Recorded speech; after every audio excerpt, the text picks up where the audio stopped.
Invítame a tu morada, ¿no? Invítame a tu morada.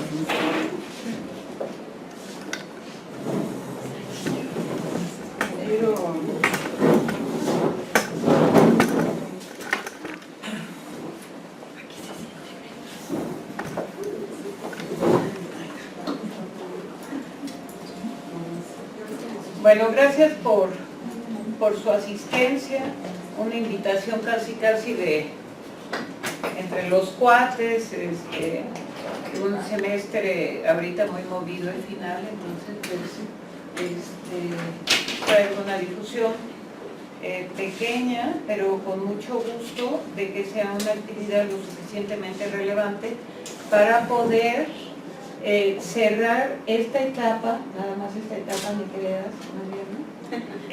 De las actividades que tenemos con los colegas de Uruguay. Estas actividades y la participación de Marian en el curso que tuvimos, que algunos de ustedes ahí estuvieron, se enmarca en el programa de formación de recursos calificados en México, Facultad de Psicología de la UNAM y Uruguay, para el estudio y desarrollo de políticas públicas en el área de criminalidad. Esta es, algunos de ustedes también tuvieron la oportunidad de estar con Rolando Arbezún, que fue la primera parte que tuvimos, ¿no?, de este proyecto, y ahora pues nos acompañó y ha sido muy afortunado la presencia de Mariana. Me voy a permitir leer una síntesis de nuestra ponente. Yo de manera particular me interesaba mucho que Mariana escuchara a la doctora Rebeca Monroy. Rebeca Monroy nos ha acompañado en otras ocasiones con un tema que no es sugerente para nadie, o sea, no tiene esa finalidad, pero que lo ha documentado este asunto tanto de los jurados populares como de las autoviudas, que lo ha documentado de tal naturaleza que en verdad nos ha hecho disfrutar en muchos momentos, y tenía mucho entusiasmo de que Mariana escuchara todo tu trabajo. Voy a leer brevemente el currículum, partecitas. Ya le dije a Mariana una disculpa, pero pues se acepta en la historia que el que recopila información puede seleccionar lo que se le pegue la gana. Pues, y creo que para hacer algo más económico leo el currículum de las dos y ya después nos dedicamos a deleitarnos con unos meses, ¿sí?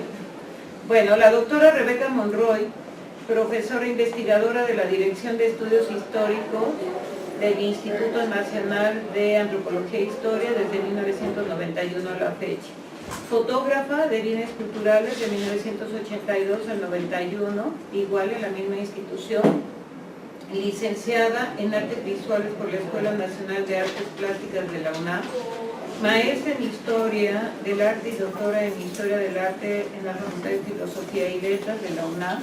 Obtuvo las medallas Gabino Barreda y Alfonso Caso, miembro del SNICO así desde 1998, autora de 9 libros, coautora de más de 40 y más de un centenar de artículos publicados en revistas especializadas nacionales e internacionales. Obtuvo el premio 2009 a la mejor reseña del siglo XX, otorgado por el Comité Mexicano de Ciencias Históricas. Actualmente en el postdoctorado de Historia del Arte con el doctor, no sé si esto está actualizado, sí, lo suficientemente sí, actualizado, sí, con el doctor Aurelio de los Reyes en la Facultad de Filosofía y Letras, coordinadora con Alberto del Castillo del seminario La Mirada Documental desde 2009 hasta la fecha, coautora de la línea de investigación Historia Social de Imagen en la ENA de Lina, desde el 2005 a la fecha, tutora del seminario interinstitucional de tesis El sabor de la imagen. Algo muy breve, pero pues está espectacular y la pueden ver de repente en el canal de las estrellas, ¿no?, con exposiciones y todo. Bueno, nuestra colega y amiga de Uruguay, la maestra Mariana Folé. Es mucha la información que hay, rescaté algunas de las cuestiones muy vinculadas a lo que fue su estancia aquí con nosotros. Ella ingresó al doctorado en el Centro de Estudios Avanzados de la Universidad Nacional de Córdoba con la tesis La construcción de la delincuencia femenina en Uruguay, 1985-2010, control social, derechos humanos y modos de subjetivación. Ha sido tutora de tesis de maestría, bueno, fue la tutora de Rolando Arbezún con ¿Acaso no matan a los caballos? Configuraciones cognitivas y escenarios empíricos de las infracciones a la ley penal en adolescentes. De otra colega con el tema la construcción de la peligrosidad, metáforas sobre la identidad del delincuente. Otra más, en proyectos de investigación, tiene alguna cuestión como título, Decires, miradas y otras violencias en torno a la locura y la delincuencia. Y en proyectos de investigación importantes, allá les llaman Paye, el acento, Paye, como la inimputabilidad por trastornos psiquiátricos en el proceso judicial. Son proyectos financiados, los que voy a mencionar: regulación alimenticia y privación de libertad, perspectivas actuales de capacitación y trabajo para mujeres privadas de libertad, aproximación a las significaciones y a las perspectivas en torno al egreso de hombres privados de libertad en el Centro de Rehabilitación de Punta de Rieles, la construcción de identidad de niños y niñas que nacen y viven los primeros años en su infancia en un establecimiento carcelario con sus madres privadas de libertad.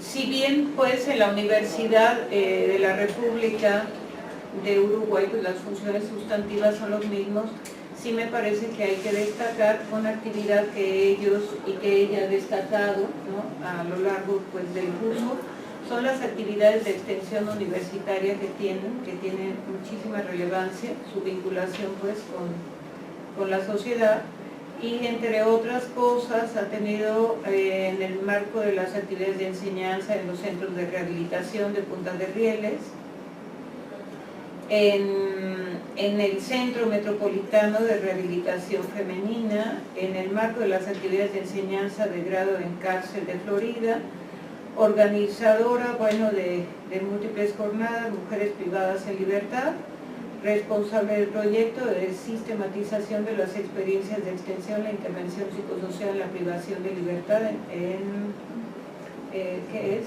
SEAM. Comisión Sectorial de Extensión y Actividades en el Medio. Ok, y Cárcel de Rocha, que es intervención que tuvieron con mujeres privadas de la libertad. Bueno, esto a grandes rasgos y lo suficientemente elocuentes para dar cuenta de nuestras invitadas, que les agradezco mucho, Rebeca, de tu apoyo, y a ti todo lo que nos has dejado, Mariana.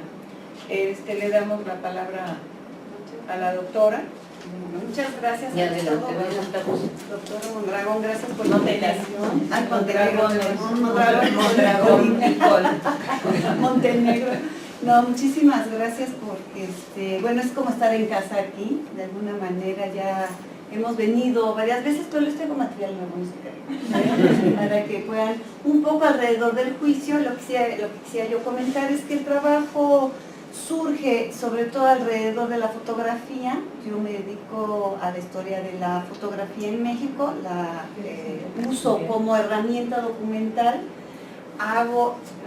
procuro que la imagen me diga, haciendo una relatoría con otras fuentes, las fuentes hemerográficas, la historia oral, lo que se pueda recopilar alrededor, cartas, etcétera, etcétera, y a través de eso voy yo rehaciendo una historia, sobre todo de las mujeres, que, como dice Mariana Rom, es muy difícil encontrar documentación en torno a las mujeres, sobre todo en ciertos periodos. Entonces aquí lo que hago, no sé si quieren, vamos a apagar la luz para que se... Están grabando, los creo. ¿Ah, sí? o nada más un poquito, para que se pueda apreciar la imagen, que aquí un poco la idea o el simbolismo de esta imagen es un mundo cerrado en la escasez de fuentes documentales alrededor de las mujeres, pero es como poder ver a través de todo esto un pequeño viso, una pequeña ventana, un rostro que nos hable de ese pasado. Entonces eso es lo que la fotografía me permite a mí, acercarme a ese pasado. Recordar un poco que después de la Revolución Mexicana, el uso social y cultural del cuerpo fue muy diferente al periodo anterior. Desde el Porfiriato, la revuelta armada trastoca muchos de nuestros cánones, las mujeres salen al trabajo cotidiano, los hombres se van a la contienda armada, y eso significa que ellas tengan que abrevar el trabajo laboral. En diferentes etapas, el censo no es muy claro en cuáles son los trabajos que tienen que realizar, pero sí, por ejemplo, tenemos una gran beta en las que se incorporan al magisterio en la posrevolución, las que van a trabajar como actrices, como vedettes, en la vida nocturna, etcétera, etcétera. Entonces, si bien el censo no nos define con mucha claridad en dónde están incorporadas, sí la imagen fotográfica nos va a abrevar a ciertos estándares de trabajo en donde se involucran las mujeres, como es el caso de estas mujeres. Por ejemplo, obras de teatro, ¿no? Aquí es muy relevante la imagen porque estamos hablando de un periodo en donde va a confluir un nacionalismo como José Vasconcelos muy intenso. Esta imagen es reveladora porque están representando la patria, la bandera, ¿no? Lo tenemos en blanco y negro, pero bien podemos inferir que es el verde, blanco y rojo en estas mujeres que están saliendo a la luz pública. Es un momento en que la mujer se incorpora a la vida laboral, a la vida pública, después de un encierro muy importante. También hay un rompimiento de los estigmas sociales. Esta es una fotografía de Romualdo García. En este caso es una mujer casi totalmente desnuda, donde se le ven los pechos. Eso sí, el signo de distinción social está, que son las medias y los zapatos. Se va a desnudar totalmente, pero eso sí no se lo va a quitar. Es un fotógrafo en Guanajuato y debemos entender que este signo, el tener zapatos, es un signo de distinción, ¿no? Ya transfiguró el huarache, ya transcurrió al zapato y a la media, y son signos importantes para las mujeres en este periodo. De la misma manera, por ejemplo, se incorporan a la vida nocturna, al vodevil, al bataclán, porque bueno, es parte de lo que pueden hacer, cantar, bailar cuando uno tiene una gran preparación, se incorporan. Y algo que a mí me gusta mucho de esta foto, porque Monsiváis decía que las mujeres en los años 20 me enseñaban el ombligo, ¿no? Entonces la imagen nos puede confirmar, ¿no? Todo lo que pueden decir los textos, la hemerografía, ahí está la foto, ¿no? Entonces, por eso a mí la fotografía me deja abrir y penetrar en ventanas que no existen en otros lados. Y también el incremento del movimiento feminista, que desde 1916 tuvo su primer Congreso Nacional. Después en 21 tienen otro congreso que además es muy importante. En 21 se hace en Yucatán con Carrillo Puerto, que además es uno de los momentos en que, por ejemplo, se propone el condón femenino, ¿no? Esperanza Velázquez Bringas, que es una abogada muy importante, se recibe en Yucatán en 24, va a estar proponiendo el condón femenino con una capacidad de vanguardia, como me dice un alumno. ¿Cómo es ese? Ay, bueno, luego te explico, bonito, ¿no? Luego te documento, ¿no? Estoy intrigado. Pero sobre todo ver cómo sí hay una cuestión de que la mujer puede salir, de que le están buscando guarderías que les cuiden a los niños, en fin, hay un trastocamiento de los valores y de la formación en las mujeres para que puedan salir a lo laboral. El hecho de que salgan a lo laboral no quiere decir que en los hombres haya un cambio de mentalidad, o en la sociedad en general, ¿no? Como dice la profesora Rivera Carbó, es más difícil en la parte ideológica el cambio que en la parte económica y política. Entonces vamos a ir viendo cómo en la parte ideológica o la idiosincrasia, a pesar de que las mujeres van en la vanguardia y van avanzando en un México sí nacionalista, pero también muy modernizado. Entonces, como ahora que fui a Argentina pude verlo, allí también todo el cono sur está la modernidad que viene de Europa, de Francia, ¿no? Todo lo que son los vestidos, los collares, el corte a la voz. la influencia de Estados Unidos, que nosotros la tenemos mucho mayor que ustedes en el Cono Sur, pero de alguna manera esto está influyendo en que la mujer tiene dos vetas. Este nacionalismo a cuestas de sí, somos mexicanos, sí, el indio, que viva el mestizo, pero también todo lo que está llegando a Europa, las modas, los vestidos cortos, las medias, los zapatos y todo el corte de la ropa, ¿no?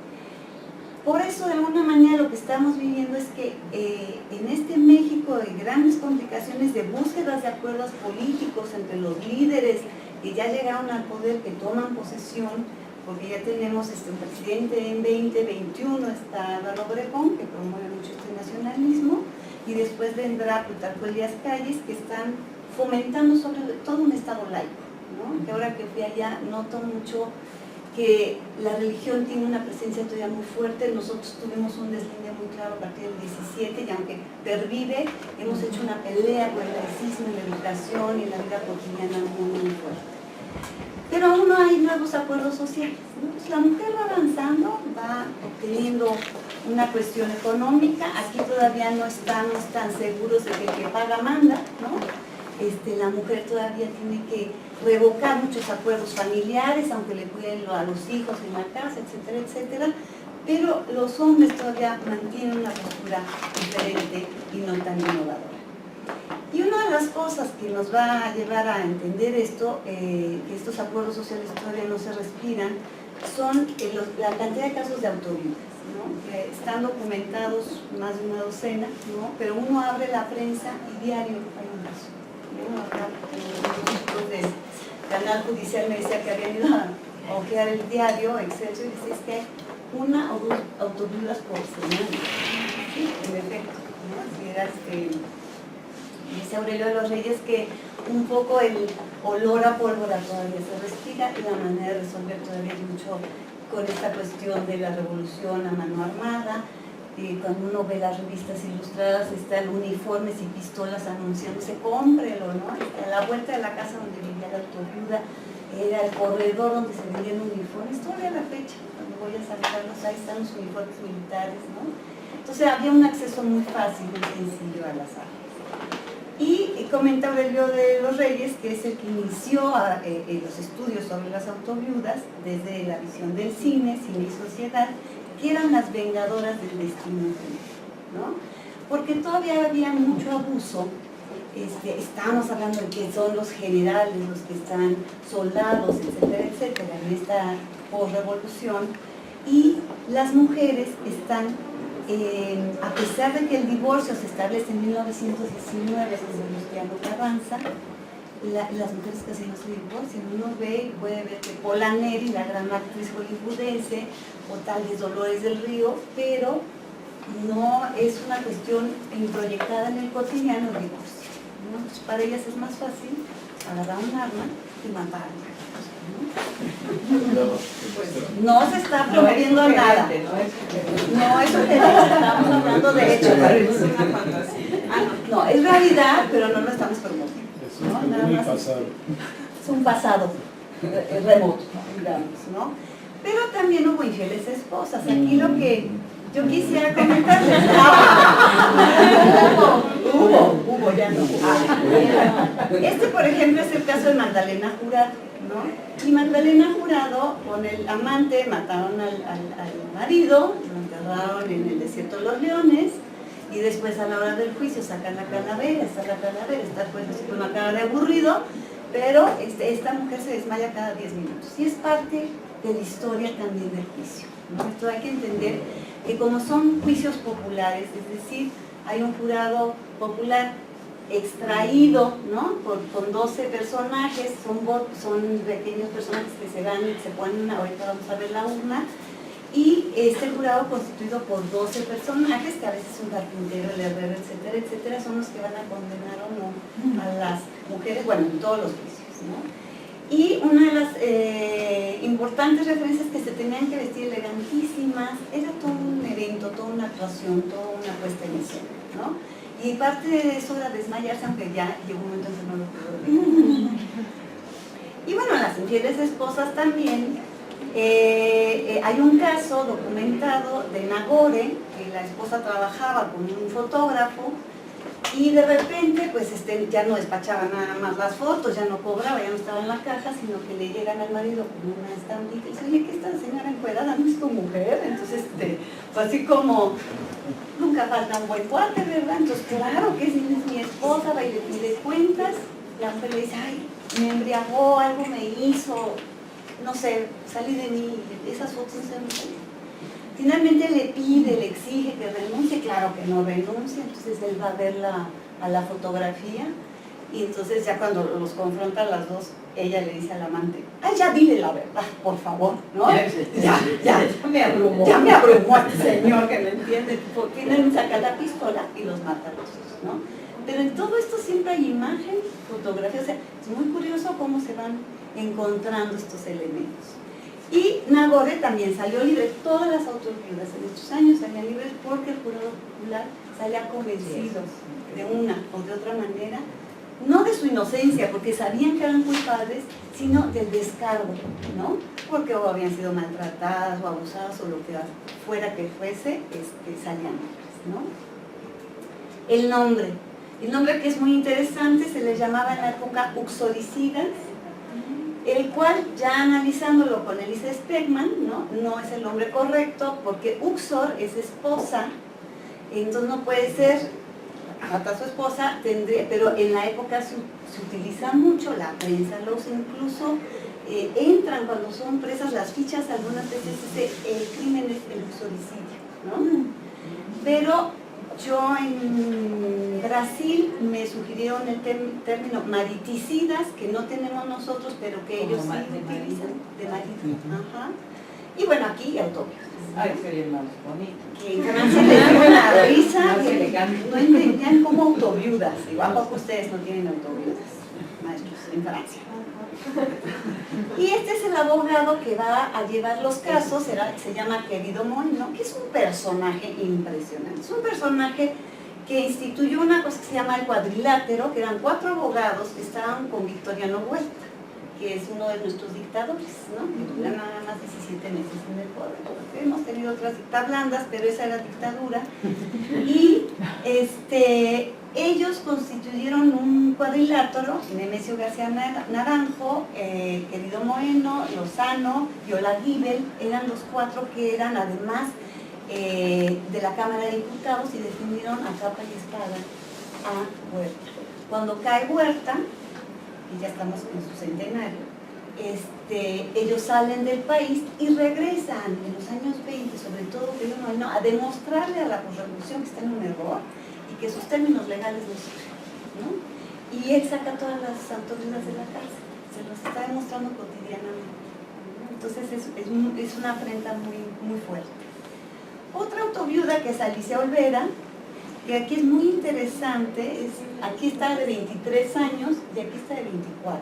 ¿no? Entonces, en un año, porque solo estuvo presa un año, cuando se llevó a cabo el juicio, y está aquí con su hijo, que también es un relato visual que nos confirma la edad, engordó y encaneció de manera impresionante. Salió libre también Alicia Olvera. Y parte de este entorno, digamos, cultural, social y político es la cuestión del nacionalismo, del género y del honor. El honor va a ser parte sustancial en este periodo, que viene siendo sobre todo el honor de la mujer, de las familias, la virginidad, el cuidado, todo alrededor de la figura femenina. Por eso hablo de que no hay nuevos acuerdos sociales, porque la mujer sigue instituida como, ¿no?, o la venerada o la que está en el piso. No hay un término medio, y el honor va a ser una parte sustancial en cada uno de los juicios para que ellas salgan libres, ¿no? Porque fueron mancilladas, o fueron golpeadas, o fueron abusadas, de cualquier manera. Es una foto muy linda, que es una maestra de los años 20. A mí me recuerda a un personaje familiar, que es muy lindo el retrato, porque es toda una constitución física muy mexicana, con sus mejores galas para la fotografía que le hizo Enrique Díaz, que es el archivo que yo trabajo. Pero además es una foto muy de reportaje o de fotoperiodismo, porque está la figura de Galgo y los grandes roperos que se utilizaban mucho en las escuelas públicas. Entonces hay todo un referente del nacionalismo de la época. Bueno, y vamos a ver el caso justamente de una Miss que no vio el universo, ¿no? Así ya se llama el libro, por fin, ¿no? Ya debe de estar por ahí en algún momento, para el próximo año esperemos que salga. Y el caso es de una mujer que participa en un concurso de belleza en 1928 que se llama María Teresa del Ángel. Y vamos a ver los antecedentes, ¿no? De Miss México, autoviuda. Aquí está en una de las fotos que le tomó uno de los más prestigiados fotógrafos de la época, que se llama Martín Ortiz. Que Martín Ortiz empieza en 1908 y para los años 50 todavía me lo encuentro con una fotografía en Niza, ¿no? Haciendo fotos de retratitos a color de niños con teléfono, todos los que tenemos. Entonces es un hombre muy, muy longevo y es de los más prestigiados. Él se fue a estudiar a Estados Unidos y viene y su despacho es de los más prestigiados, ¿no? Entonces ella manda esta fotografía al periódico Excelsior porque es el Excelsior el que va a promover el concurso de belleza. Ya en 1927 fue una concursante que es Luz Guzmán, no sabemos cómo fue, si fue con sus medios o qué, pero en 28 Excelsior, a través de su revista Jueves de Excelsior, va a sacar unos pequeños cupones donde la gente va a decir cuál es su candidata favorita y se van, y las 5 finalistas son las que van a decidir a través de un jurado quién es la ganadora.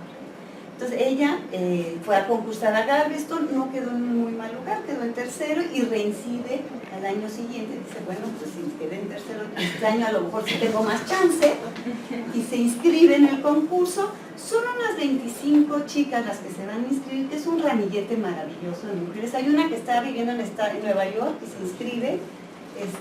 Con tal de concursar nada más recibe un voto, supongo que el de ella, ¿no? Porque pero todas ellas, bueno, vamos a tener perfiles muy diferentes. Es muy interesante porque Excelsior va a entrevistar a través de Rómulo Velasco Ceballos, uno de sus periodistas, a casi todas ellas, ¿no? Unas 19, 18 son entrevistadas y vamos a tener un perfil maravilloso, un mosaico de personalidades de mujeres, de Yucatán, de Sonora, y vamos a oír el relato, y vamos a ir viendo ahorita algunas. Por ejemplo, esta es Lila Hernández Yergo, que es hermana del periodista Regino Hernández Yergo, uno de los periodistas más importantes de este país, ¿no? Sin embargo, él está en el periódico de enfrente, en el Universal. Entonces Lila no narra nada, por supuesto, no sacan la foto y dice, preciosa mujer Lila, no se acaba, no hay relato. Punto, no van a hacerle propaganda al Universal, ¿no? Que los 2 diarios son de derecha, eso sí es importante señalar. Son 2 diarios de derecha, sus editores a veces son unos más que otros, ¿no? Pero juegan con el Estado al nacionalismo, al mestizaje, porque por ejemplo Universal saca un concurso de la India bonita, la India más bonita, y cómo van a saber cuál es la India de mayor cepa, la que tenga más larga la trenza. Sí, porque eso quiere decir que tiene tantos años dejándose la trenza y no como estos que se cortan la trenza, ¿no? Entonces muy interesante todo el periplo a través de la prensa. Esta es Merceditas Ortega, y siempre les digo que se me hace que se parece a Carmen Aristegui. Ay, no, tiene un aire a Carmen Aristegui, pero no se lo he querido. No se lo digas. No se lo he dicho. Pero esta Merceditas es una de las favoritas que era de finalista. Ella es yucateca y le dice al redactor que toca el piano lírico porque no ha estudiado, lee poco porque sus papás tienen que leer lo que ella debe de leer, si no, no puede leer. Y eso es muy interesante porque es contrastante con la Ciudad de México, eso no pasa acá. Y que le gusta la Ciudad de México, ¿no? Ella confiesa. Esperanza González y Raquel Castillo. A Esperanza de 18 años no le gusta el piropo, ¿no? Al amor le tiene sus reservas, nada, y hace tenis y cree en la mujer moderna.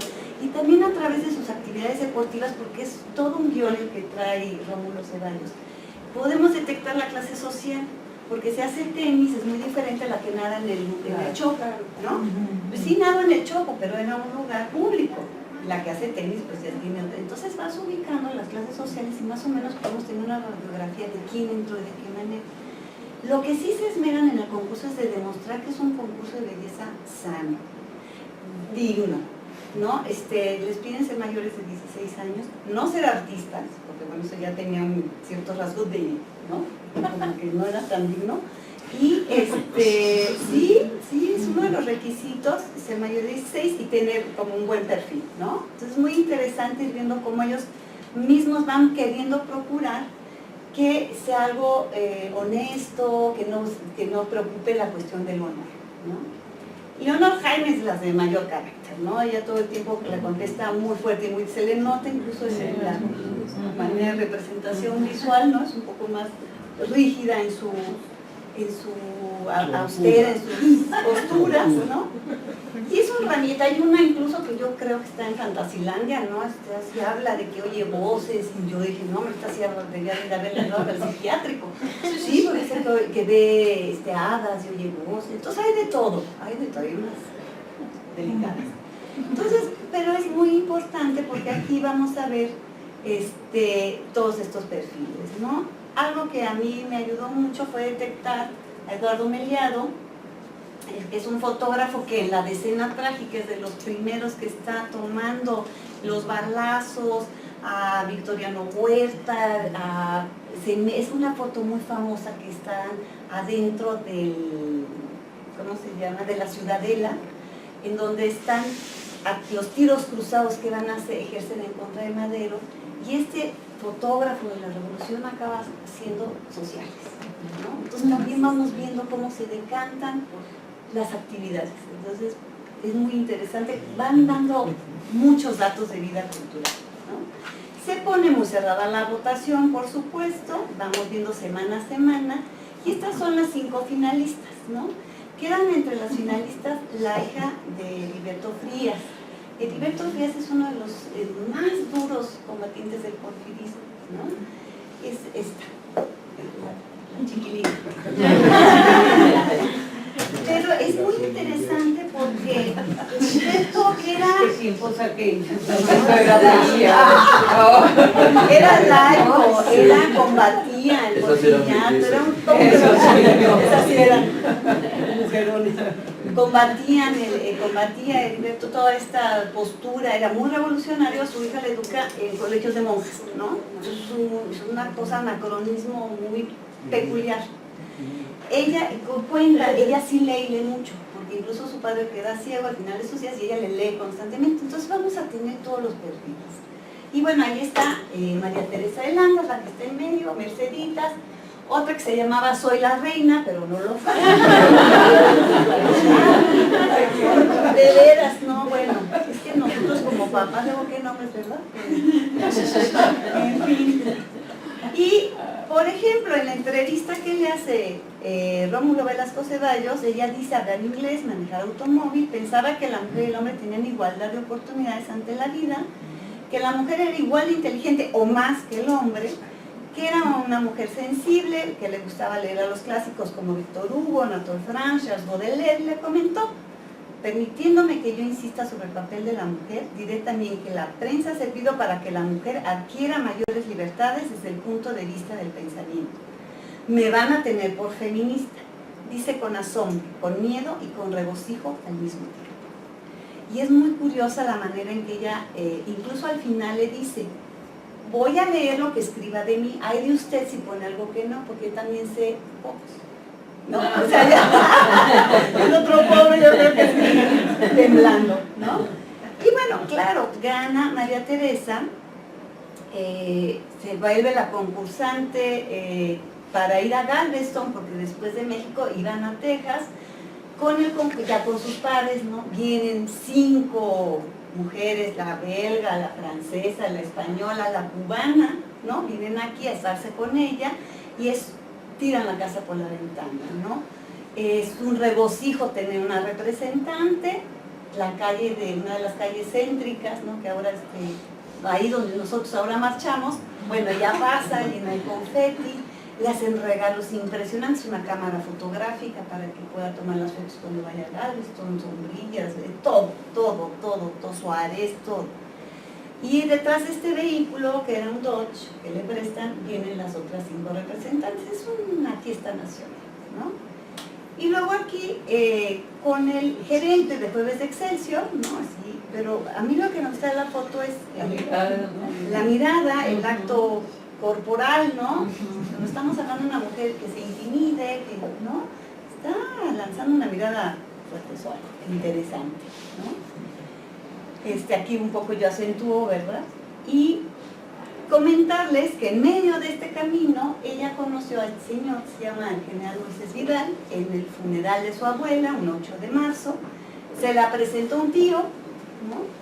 Le presentó a mi sobrinita, y él queda prendado de la sobrinita. Le lleva 18 años, pero empieza a buscarla durante 2 meses, está rondando, va a su casa, le canta serenatas, está sobre ella. Y ella finalmente accede a irse al concurso a Texas con la promesa de regresar a casarse, ¿no? Cosa que no le dice a los padres, porque sabe que como es militar no la van a dejar, los padres no les gusta mucho la vida de la milicia. Y bueno, esta foto que gracias a tus labores, Tina, me mandaste me dijiste, ¿dónde están estas fotos? Mira las fotos de María Teresa. Fui y encontré una buena gama de imágenes en la Fototeca Nacional. No tenía yo el rostro del personaje, más que ya, ¿no? Pasado mejor vida. Entonces, porque mi intriga era, de veras era tan guapo, tan atractivo, ¿no? La mamá lo narra como una piel apiñonada, ¿no? Buena gente, pero ella, la mamá de ella, la suegra, ¿no? Que digo, yo la vería más con él. Sí, pero aquí en un día de fiesta. Y regresa, se casan, aquí es ya en la luna de miel, que se pasan casi un año fuera de luna de miel, pero lo interesante, que, sí, es que él es de Veracruz, él es de Catemaco, no, esto es en Catemaco, él es de Cosamaloapan, y es todo un personaje, porque él no era revolucionario, ¿no? Entonces ya metiéndome un poco a los expedientes de la Defensa Nacional, que me costó mucho trabajo porque fue en el periodo de Calderón, donde no daban acceso a los expedientes, porque por supuesto estaba muy cerrado. Me tardé 2 años en entrar, y solo gracias a un amigo que tiene una muy buena relación allí, logré entrar y tuve en mi mano el expediente, y él era contrarrevolucionario 100%, ¿no? Atacaba a los zapatistas, a todos los revolucionarios. Sin embargo, se adhiere a un plan que se llama de Agua Prieta, en donde cualquiera podría mostrar esa labor de general o de soldado, y se adhiere ya al ejército, ¿no? Justo en el mes en que se le declara a María Teresa, es el mes en que le dan ya su nombramiento como general, ¿no? Entonces, bueno, se casan de manera confidencial o clandestina. Él miente sobre la edad de ella. Ya desde ahí yo no sé cómo ella no olía que estaban las cosas extrañas. Llega ella a su casa, le dice a su madre, y entonces su madre le dice, pero te casas por la iglesia, ¿no? Y en ese periodo también teníamos un conflicto iglesia-estado muy fuerte, en donde no había pues ninguna de estas, ni ritos religiosos abiertos. Entonces también fue la boda clandestina o la vida religiosa. Pero esta es la foto que desata las bajas pasiones, ¿no? Sale solo, esta es una notita chiquita en donde dice que María Teresa de Landa se va a casar, ¿no? Se unió el matrimonio ayer, este es el 2 de octubre de 1928, 2 de octubre no se olvida, desde entonces, y no sale foto de él, pero la verdadera y real esposa de Moisés Vidal se entera de esto, ¿no? Y está ahí. Aquí tiene 17, Se ve 18. Se ve más mayorcita, casi era la vida antes. Sí, no, bueno, los Soler siempre pensabas que tenían 50 y tenían 20. No, tenían 120. Era muy mayor. Sí, no, pues igual las fotos de nuestras madres, cuando tú las ves y tienen 23 años, y que 21, que cuando se casan y se ven muy mayores. Ella todavía es una jovencita, es muy chica, ¿no? Y también el diario, la prensa, es que aquí creo que la prensa todo el tiempo está jugando el papel, ¿no? El papel que hacen ahora las redes. Después de un año de matrimonio, de la luna de miel, etcétera, etcétera, La verdadera y real esposa habla con el general Moisés y le dice, tienes 2 hijas, no me estás pasando pensión, ya vi por qué no estás yendo a la casa, ¿verdad? Pero eso no me explica, esa es la razón. Déjala a ella, déjala, le dice, déjala a ella. Y él, no, claro que no la va a dejar, ¿no? Bueno, entonces déjale unas tierritas a tus hijas. Sí, claro, pues vamos a arreglar el divorcio, yo vengo el lunes, las veo y pues no llegó. Y entonces ahí es cuando ella se decide a poner la demanda de bigamia en contra de los dos y a los dos los va a meter a la cárcel. Cuando María Teresa se levanta el domingo 25 de agosto de 1929, ella encuentra en una mesita, ahorita les enseño, ¿dónde está la mesita? Ya la encontré. No, bueno, una pistola, ¿no? Y el diario, él no la dejaba leer los diarios, es una cosa, ¿no? Luego nos enteramos por qué, porque constantemente salían notas sobre él, ¿no? En los diarios. Y luego él deja la pistola y la nota que acusan de bigamia al esposo de Miss México, y en ese momento ella se levanta, él está en la sala, ve, toma, no creo que haya llegado a la página 8, ¿no? Porque seguía en la página 8, pues era la columna, pero que en ese momento no dice que agarra la pistola e intenta suicidarse. Él apuesta, lo que dicen los reporteros es que él apuesta por el suicidio de él. Él enseñó a tirar en Veracruz y le enseñó bien. Entonces cuando ella le pregunta qué está pasando y él se burla un poco, ay, ¿qué crees? Ay, no, hombre, ¿qué les crees? Y le vacía la pistola y es tan personal y de tanto enojo que son 6 tiros y 10 orificios, ¿no? Y fue como más así. Entró más Una le entró por el pómulo y le salió por la nalga. Sí, qué orificios. Estaba sentado. Exactamente. Sí, estaba sentado en el sillón de la sala. Y bueno, es aquí como acaba la nota que sigue de la primera página, ¿no? Y vuelven a usar el retrato de la boda, como de hace un año, para hacer, mató a su esposo, la señorita México, ¿no? Y entonces aquí ya viene todo el relato, las fotografías, él en el sillón muerto, la imagen de la pistola, ella rindiendo su declaración y Moisés en el anfiteatro, ¿no? Ya en el anfiteatro del Hospital Juárez, en donde van a hacer la autopsia. Y bueno, aquí hay un acercamiento.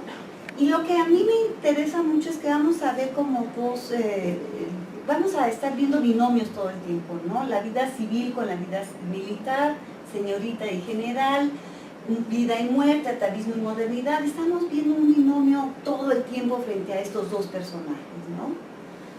Así quedó el general con 6 balazos y 6 orificios. Así quedó mi general. Así quedó mi general.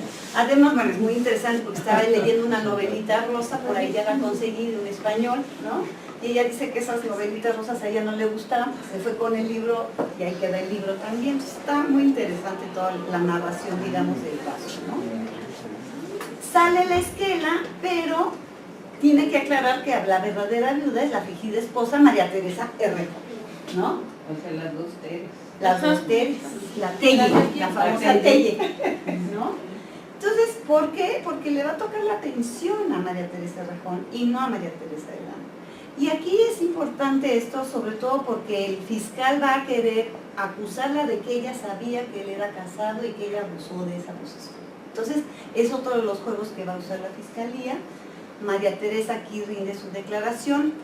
No puede elegir a querido Moeno como abogado porque querido Moeno está viendo el crimen cuádruple que cometió un personaje que se llama Carrasco, ¿no? Entonces está muy entregado a ese caso y manda a llamar al otro de los abogados del cuadrilátero, que es José María Lozano, que además va a ser su último juicio también, ¿no? Entonces aquí hay como parteaguas importantes. María Teresa y el secretario que levantó su declaración ahí con un velo. Esta es la foto cuando entra al penal, que la acusan de uxoricidio, así dice tal cual en el penal de Belén, el 25 de agosto de 29. Y aquí es importante aclarar que hay toda esta gama de fotografías porque Casasola estaba contratado por la cárcel de Belén para hacer los retratos. Entonces él tiene la posibilidad de acercarse y meterse en la cárcel, que otros fotógrafos no tienen esa posibilidad. Este es el expediente de la cárcel de Belén. Y aquí está donde dice el delito de uxoricidio, ¿no? Y bueno, tiene toda la ficha sus datos generales, etcétera, que si es católica, que dónde vive, etcétera, etcétera. Algunas de las salidas para hacer la reconstrucción del crimen, su ficha, ¿no? Que va definiendo más o menos pues, la talla, el peso, los ojos, etcétera, etcétera. Y vamos a tener aquí, toda la argumentación se va a ir sobre la defensa de su honor, ¿no? La legitimidad y su honra, que fue mancillada y porque fue engañada. Sin embargo, el otro lado, el lado del fiscal, siempre va a acusarla de que es una mujer no honorable porque posó en traje de baño, que por cómo se metía a esos concursos, que eran de mujeres desbocadas. Y es muy interesante porque entonces el concierto de frases que va a realizar el fiscal es de un conservadurismo porfirista, ¿no? Para acusar. Y el concierto de frases que va a usar el defensor, que es el más conservador, va a ser de la modernidad. Entonces están totalmente acusados, ¿no? Entonces, bueno, Casasola, la fotografía dentro de la cárcel, que es bien interesante, están las escupideras, que fueron, por años fueron así. Está el presidente, el embajador francés y la escupidera en medio de una cosa. Y bueno, estos privilegios que tuvo en la cárcel de Belén, que por ejemplo el coronel Talamontes, el director, ¿no? Siempre le tuvo mucha deferencia. Aquí está recargando un árbol, posando para el fotógrafo de Excelsior, las pruebas materiales, ¿no? Esta foto, que a diferencia de la anterior, es de Casasola y tiene marcado, señalado ya lo de la huella digital, ¿no? Porque ya estamos entrando a todo este evento de CSI, ¿no? De cómo están las huellas, dónde está la bala, dónde rebotó, ¿no? Ya empiezan a ser muy especiales. Y la autopsia reveló que solo un balazo fue mortal, ¿no? Los otros 9 orificios no importaron, pero ese sí, ¿no? Entonces, bueno, como cuando firma su declaración María Teresa, y el juicio con el jurado popular, que aquí es muy interesante, van a haber testigos del cargo, que son los vecinos de la calle de Chile número 4, ¿no? Que son las Bataclanas, es decir, en esta casa vivió Moisés Vidal antes de casarse con María Teresa e irse a la casa del padre de María Teresa, porque no tenía recursos para poner una casa, ¿no? Y estas Bataclanas, ahorita las vamos a ver, son unos personajes insólitos, ¿no? Son estas que van con sombreros y cosas muy alegóricas. Luego va a haber el testimonio de los médicos legistas y de los peritos que van a decir sí, cuántos balazos, porque aquí lo que todo el tiempo el licenciado Corona, que es el fiscal, va a decir que hubo premeditación, alevosía y ventaja de parte de ella. Entonces quiere comprobar que le disparó de atrás. En fin, es muy complicado todo, es muy novato, ¿no? El Corona, hay que decirlo, tiene pocos juicios llevados a cabo, entonces es muy torpe todavía y no sabe llevar el caso. Luego va a haber un testimonio de María Teresa, van a estar los testigos de descargo, que van a estar el padre, la madre del hermano, el cierre del fiscal de Corona y el cierre del defensor. Aquí es muy importante entender también que María Teresa puede hacer preguntas después de que están los testigos ahí, que entra el defensor o el acusador, ella puede hablar con ellos o preguntarles. Y es una figura también muy interesante. Y bueno, hacen toda una reconstrucción del crimen, la llevan ahí a la casa, así es como quedó la casa, está su muñeca y la cama, y cómo se va viendo ella bastante ya deteriorada físicamente. Ella baja 20 kilos en estos 2 meses que está en la cárcel. Aquí están reconstruyendo el crimen, le levantan cartas, porque además la van a acusar de lesbiana, porque tiene unas cartas con una amiga que, ay, tus besos los recuerdo, ay, no, pues ya todo le buscan. Unas fotos que le tomó el coronel semidesnuda, bueno, es impresionante todo ello. Pero entonces, bueno, tenemos este relato visual que hace Casasola, que nos permite ver cómo entraron a la habitación, cómo están haciendo la reconstrucción, pero además llama la atención que en un momento dado ella enfurece, ¿no? Y les llama mucho la atención, ¿qué se enoja esta señora? ¿No? La traen, la ponen aquí, les recuerdan todo el asunto y todavía se enfurece, ¿no? Entonces hay cosas muy interesantes. Explotó, ¿no? Les parecía. Y aquí está haciendo la tesis de Moisés Vidal. Ah, la mesita era de la susodicha, mesita de Moisés Vidal. No está. Ya no quiso venir. Ah, es esta, ahí está. Es esta. la susodicha mesita donde estaba el diario de donde toma para disparar, ¿no? Los tigritos, etc. Y bueno, luego tiene todo el careo, ¿no? Aquí está una de las bataclanas, de la más jovencita, de 23 años. Están leyendo, esta es otra, ¿no? Esta es la esposa del sastre, el señor Ramírez. Aquí con Luis G. Corona. Aquí confrontando al sastre, el señor Ramírez, pero además todos los argumentos eran muy absurdos, que si ella llegaba en un coche y se metía y tenía vida marital con él, todo eso, ¿no? Para desprestigiar un poco, cuando ella decía, ¿cómo iba? Que venía en un coche que decía Miss México, y se estacionaba enfrente. Entonces ella todo el tiempo tira sus argumentos, lo hace muy bien, es impresionante su capacidad, su brillante, porque es una mujer inteligente. ¿Cómo va trabajando? Pero que ella lo va trabajando pero no con el abogado defensor. Ella, yo creo que en estos episodios ella va preparando su defensa, la va instrumentando y en el momento del juicio lanza las preguntas que pueden destruir totalmente la parte de los acusadores. Es muy interesante, ¿no? Y esta bataclana desistió de regresar al juicio, ya no se presentó. Pero aquí es muy curiosa la mirada que le tiene María Teresa, ¿no? Y vemos sus gestos, sus actos de desesperación confrontándolos, ¿no?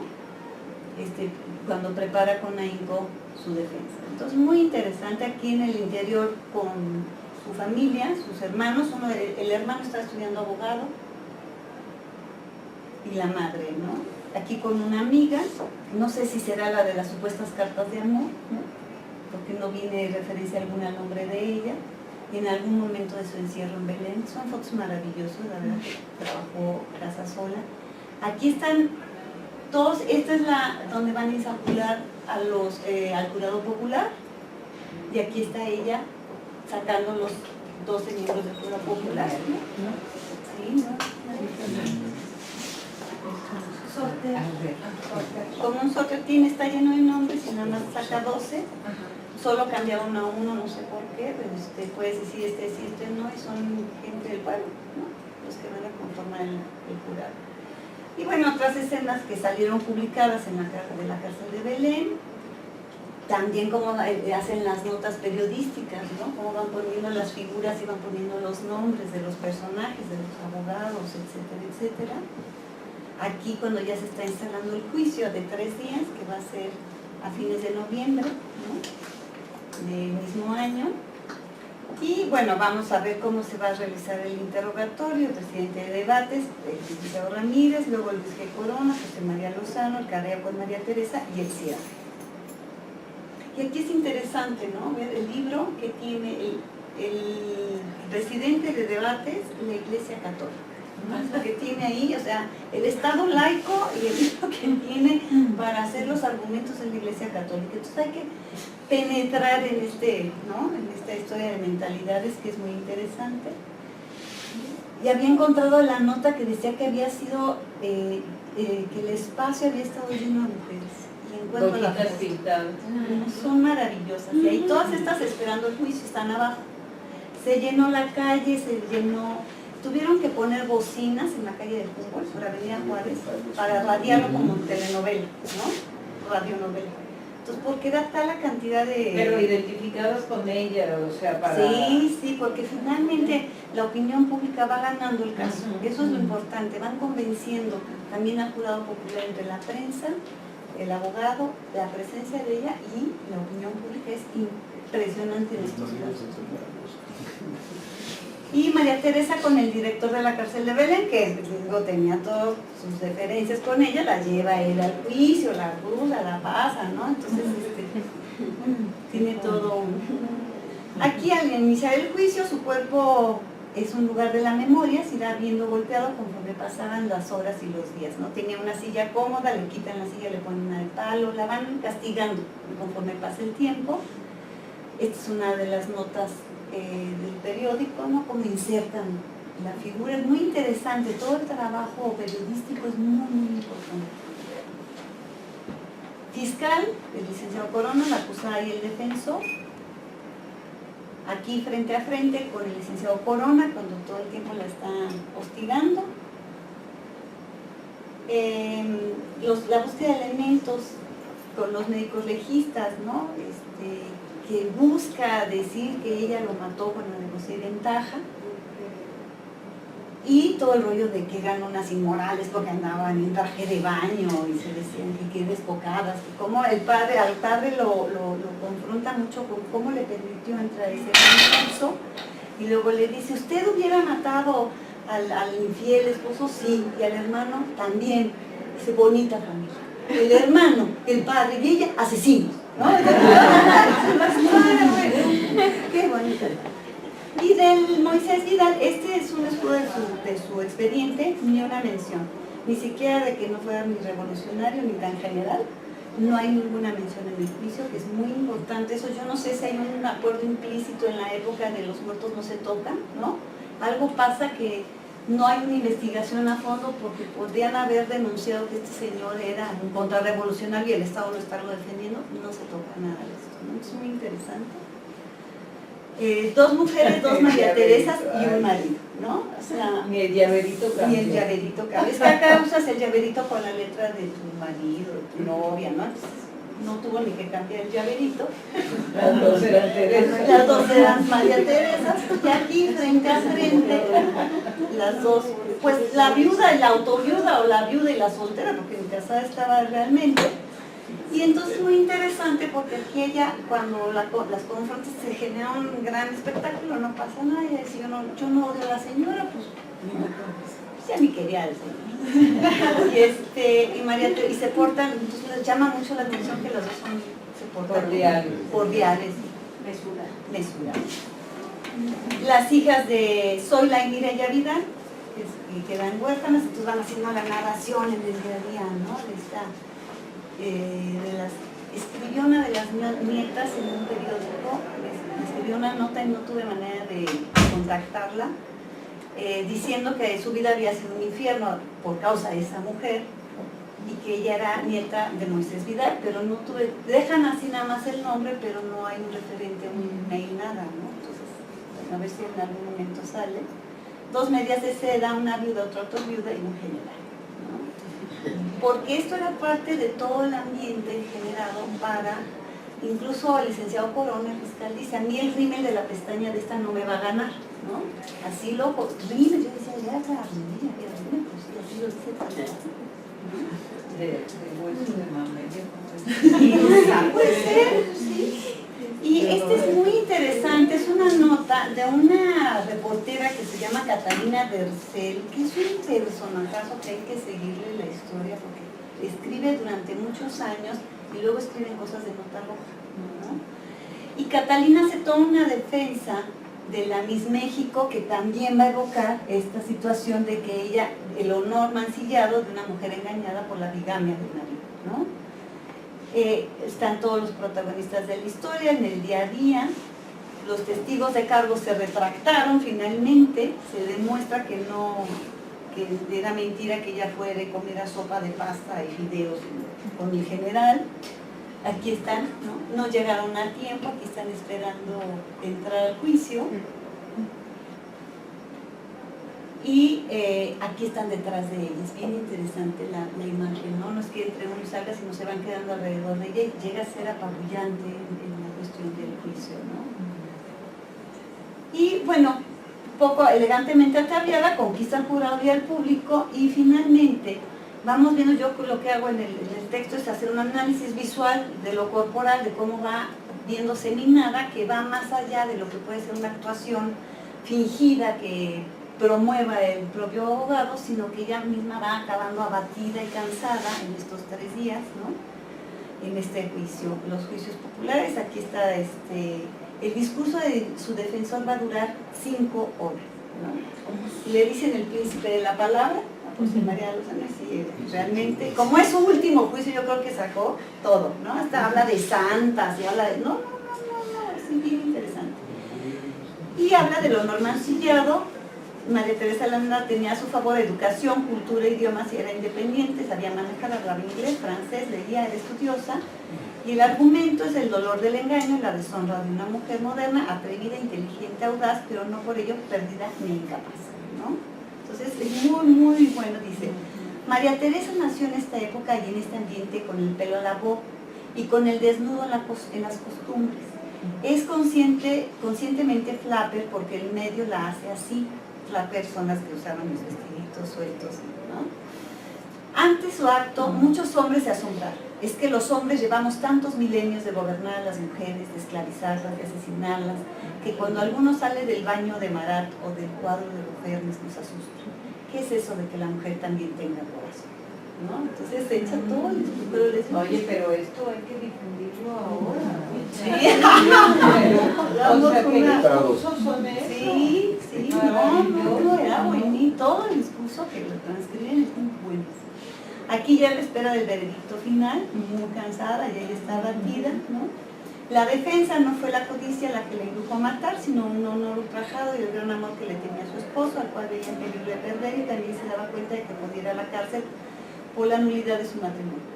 María Teresa, que parecía su barragán oficial, se rebeló ante tamaña ignominia, y si Otelo, por el simple hecho de sospechar que le engañaba, mató a Desdémona, que podía hacer Miss México al saber a punto fijo de su no matarla. Es una chulada. Y a la espera del veredicto en su celda, con su madre la amiga, ¿no? Aquí ya la vemos muy abatida, ella decía, insistió en que si la condenaban se suicidaban, ¿no? Eso era...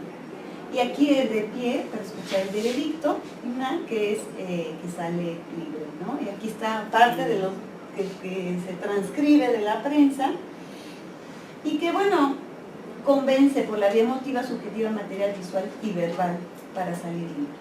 Es bien interesante. En un año la alegría se desvaneció, entonces aquí está saliendo de la cárcel, sale a las 2, 3 de la madrugada del día 1 de diciembre, pues estamos justo en fechas, ¿no? Con su madre, y fue el último juicio popular. Este es un periodista, Gili, debe ser algo de los Gili de después. Regresa a su hogar y le siguen haciendo toda una secuencia, libre de culpa, se va a Portales, porque ya no se queda en el centro, en Correo Mayor 119, sino donde tenía su padre las lecherías.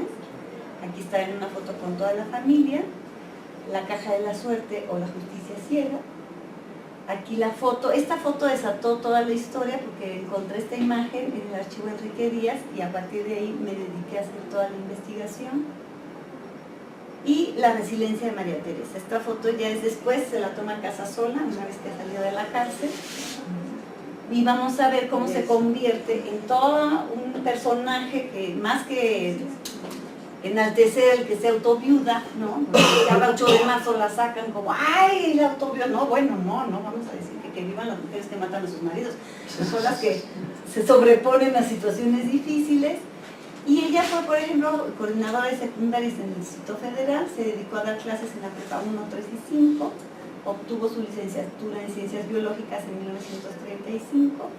Aquí está parte de lo que daba ética, historia universal, daba francés, daba una cantidad de materias impresionante. Tiene en su expediente cartas de que nunca llegó tarde a una clase en 25 años, ¿no? Felicitaciones, bueno, es impresionante el expediente que tiene aquí en la UNAM, sus salarios, ¿no?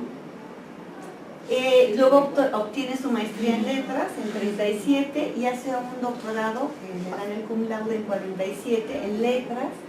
En estos dos casos su maestría es sobre Anatole France, que es un texto precioso porque lo hace como desde la historia de las mentalidades, entender a Anatole France y su melancolía, que es bien interesante porque yo creo que es una cuestión hasta proyectiva. Y por qué escribe lo que escribe Anatole France, y la de doctorado, que no la he encontrado, es sobre Charles Baudelaire, ¿no? Hace la defensa en francés de los dos exámenes, entonces, y bueno, se jubiló después de 47 años de labores en la UNAM, en 1986, y murió en 1992. Su diploma de 25 años de labores. Y una frase de Anatole France que ella usa en su tesis es: todos los cambios, aun los más ansiados, llevan consigo cierta melancolía, ¿no? Y no perdamos nada del pasado, solo con el pasado se forma el porvenir. Y bueno, en este caso mostrarles el objeto de estudio desde las fuentes visuales, la bibliografía, para analizar lo corporal, lo cotidiano y lo siniestro. Yo les digo a mis alumnos, no tomen el teléfono, no es cierto. Sería todo. Muchas gracias.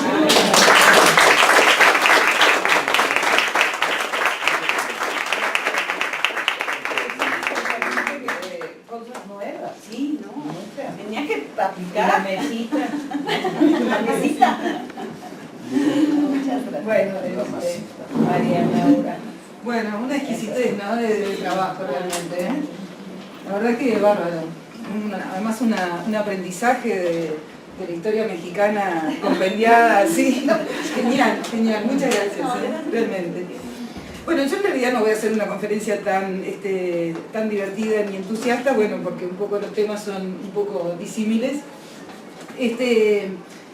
Lo que yo voy a tratar de exponerles es un poco, ¿cómo puedo decir?, la visión de lo que ha sido el Uruguay en los últimos tiempos, los últimos 10, 15 años, pero a punto de partida de lo que a mí me ha tocado vivir en México durante estos días, ¿no? Que ha sido un poco fuerte, en algunos aspectos ha sido un poco, sí, fuerte, creo que la palabra es fuerte, ¿no?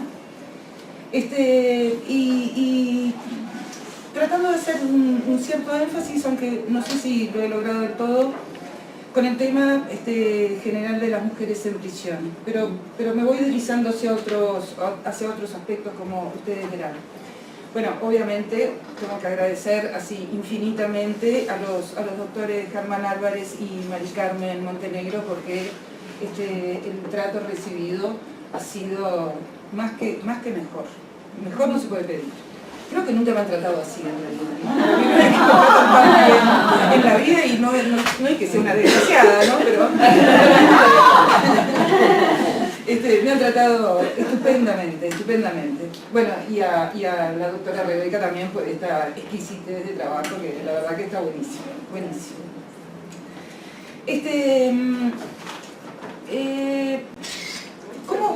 ¿Cómo encarar el tema de la privación de libertad en el Uruguay, ¿no?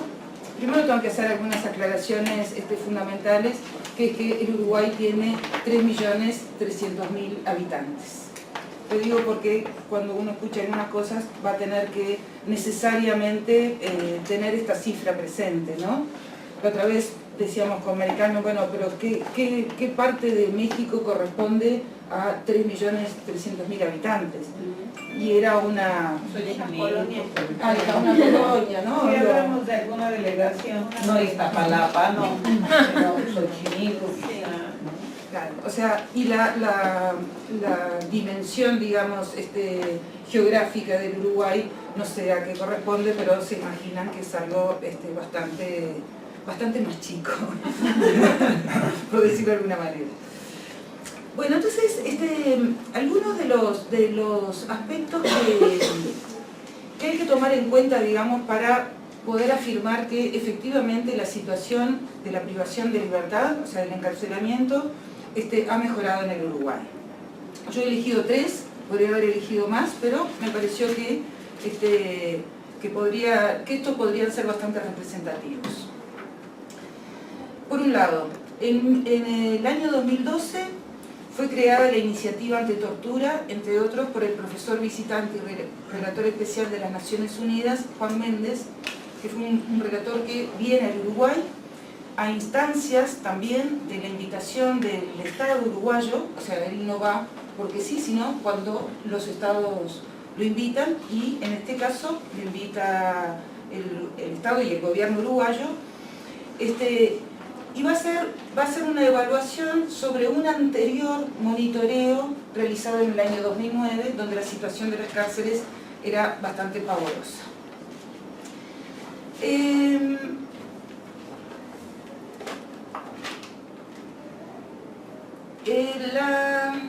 La normativa internacional establece profesor Juan Méndez, que es profesor de una universidad en Washington y demás.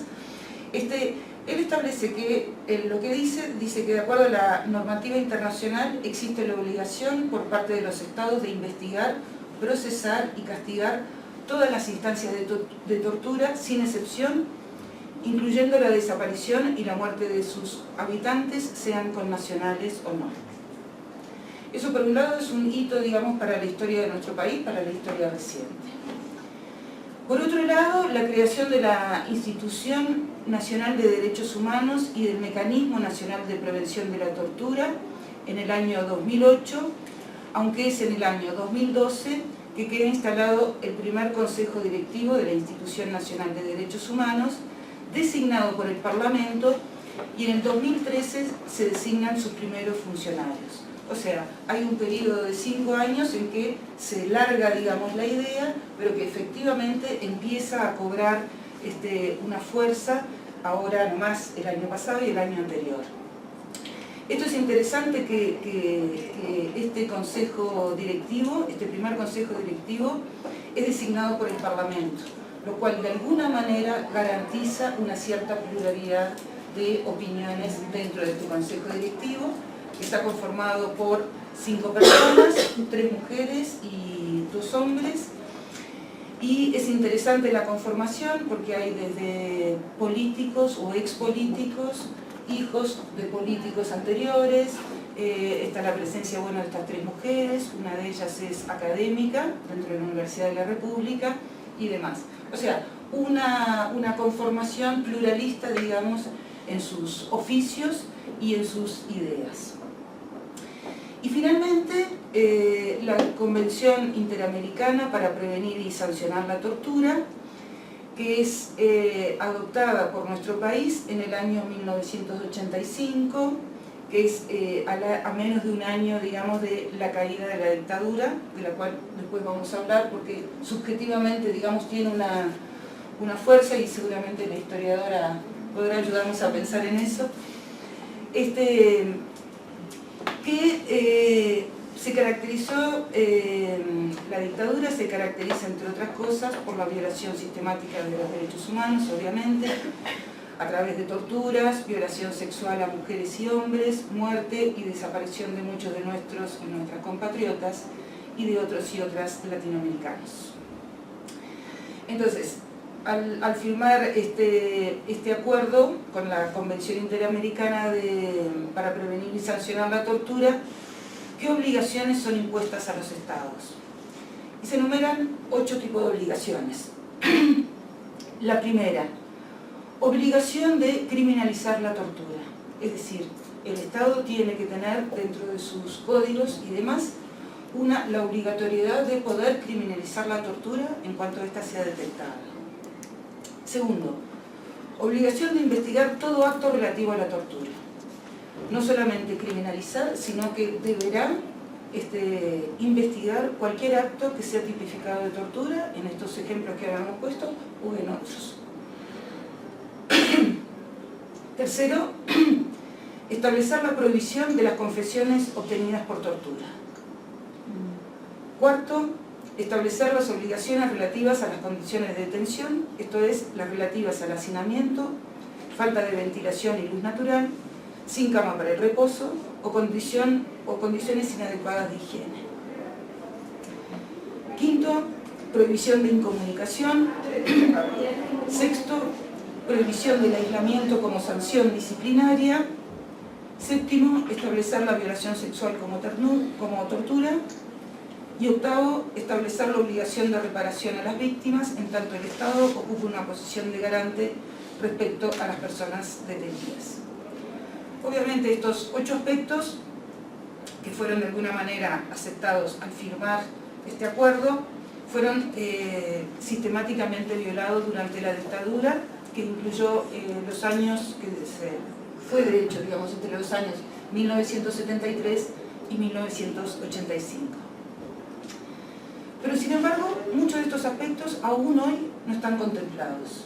Entre otras cosas, por la falta de adecuación de un código penal uruguayo a nuestros tiempos. Seguramente dentro de estas 8 recomendaciones o imposiciones, muchos de ustedes se verán reflejados, digamos, en lo que acontece aquí en México, ¿no?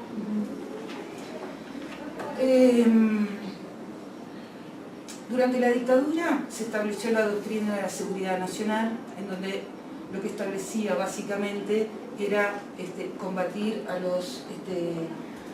comunismo internacional. Algo que hasta ahora es motivo de risa, digamos, dentro de nuestro país, pero que en su momento no era tan chistoso, porque obviamente las repercusiones fueron múltiples. desde estas violaciones que les decía anteriormente, hasta categorizar a la población en A, B y C, donde la A era la población, digamos, que podía vivir más o menos libremente, en un país donde no se vivía libremente. La B era aquella en la que no podías tener cargos públicos, porque de alguna manera habías traspasado este amiguismo, digamos, con el comunismo. Y la C en la que realmente no podías estar y que en el mejor de los casos lo que podías hacer, si es que no estabas preso o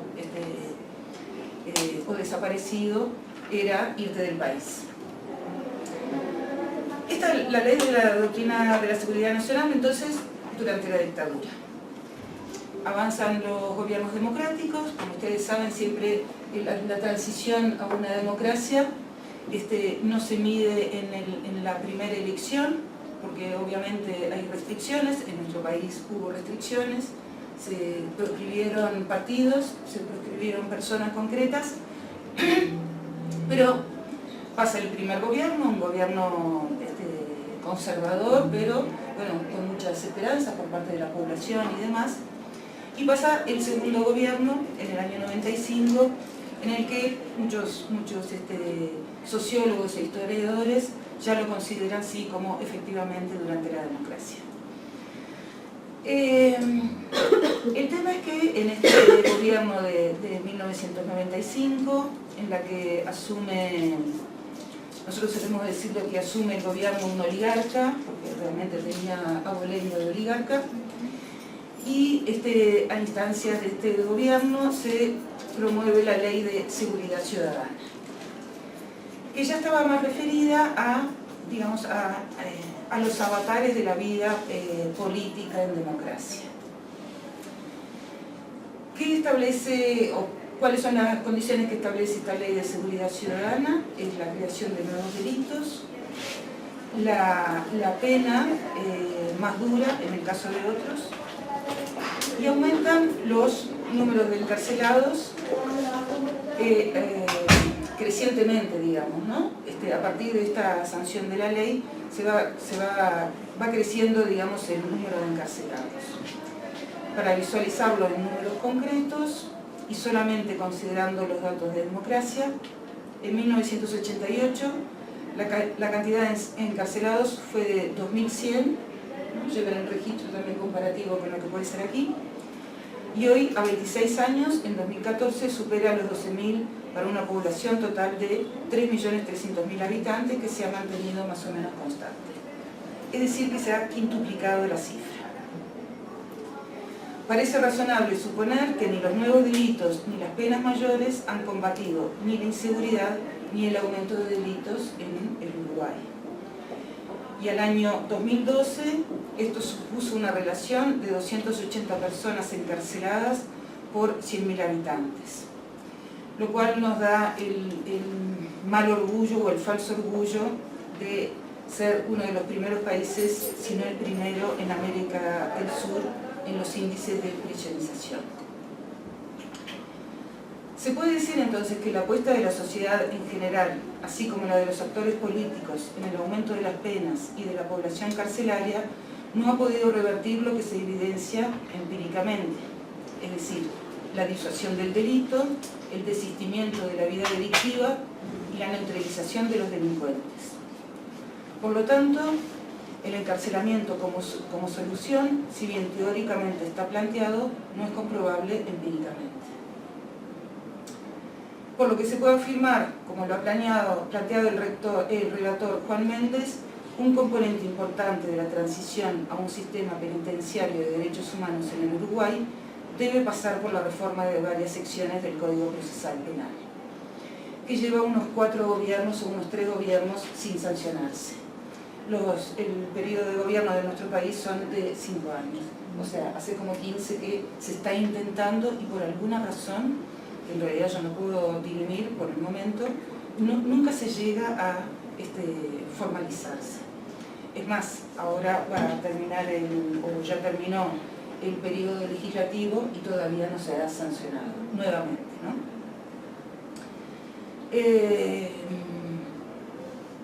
Ahora, ¿cuáles son los pasos concretos que han materializado ciertas condiciones de contexto para permitir los cambios. ¿Se acuerdan que yo había dicho al principio que efectivamente hay una mejora, digamos, en la situación carcelaria del país? Y yo en este caso he elegido también 3 o 4, que son el primer discurso frente a la población del en ese entonces electo presidente Tabaré Vázquez, que es el mismo que ha triunfado ahora en estas elecciones, ayer. Y entre otras cosas establecía: reconozcámoslo, a 20 años de recuperar la institucionalidad democrática, aún subsisten en materia de derechos humanos zonas oscuras. Y va estableciendo una serie de pasos en los diferentes ministerios, que los ministerios son secretarías, ¿no? Ministerio del Interior, quien es que se ocupa de, digamos, de la seguridad interna del país, establece lo siguiente: 1. Modernización del Instituto Policial y mejora de la seguridad pública en plena vigencia de los derechos humanos. Dignificación del funcionario, mejoramiento gradual de sus remuneraciones, al igual que el mejoramiento de las remuneraciones de los soldados y desterrar toda práctica clientelar o politiquera. Esto me pareció en sus dos vertientes, digamos, interesante. La primera, la dignificación del funcionario policial. El otro día estuvimos en la cárcel de Apizaco, en Tlaxcala. Que tampoco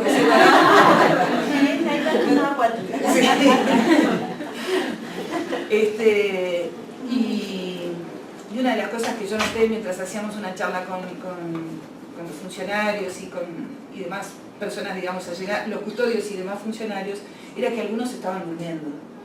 Realmente estaban durmiendo, o sea, se podía prever que trabajaban mucho más que las horas destinadas al trabajo diario. Le decían 24 por 24. Ahí está. 2, la grave situación existente, decía Tabaré Vázquez, ¿no? 2, la grave situación existente en las cárceles y la falta de atención a las víctimas del delito nos determina a declarar a partir del día de hoy el estado de emergencia humanitaria en todo el país.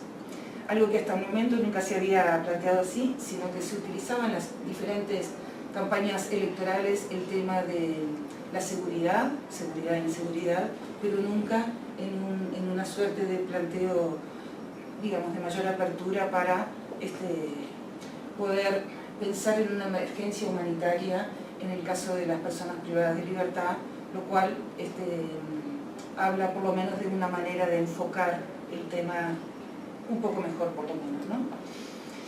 Bueno, medidas de urgencia para encarar resueltamente los problemas de hacinamiento, alimentación y salud en todos los establecimientos penitenciarios, procurando involucrar a instituciones y a las personas privadas de libertad y sus familiares en forma ordenada y respetuosa de sus necesidades humanas, comisiones por unidad, comisiones por módulo y atención inmediata de los procesados sin condena, informándoles del estado del expediente judicial y ayudándoles al más rápido trámite del mismo, recurriendo a estos efectos a la colaboración voluntaria y honoraria de abogados jóvenes y de estudiantes. Efectivamente, las medidas de urgencia estaban planteadas para una población con estas características, o sea, de total hacinamiento, donde la alimentación y la salud no era considerado un derecho, sino en todo caso como algo imposible de ser puesto, digamos, al lugar de las personas privadas de libertad. En cuanto a la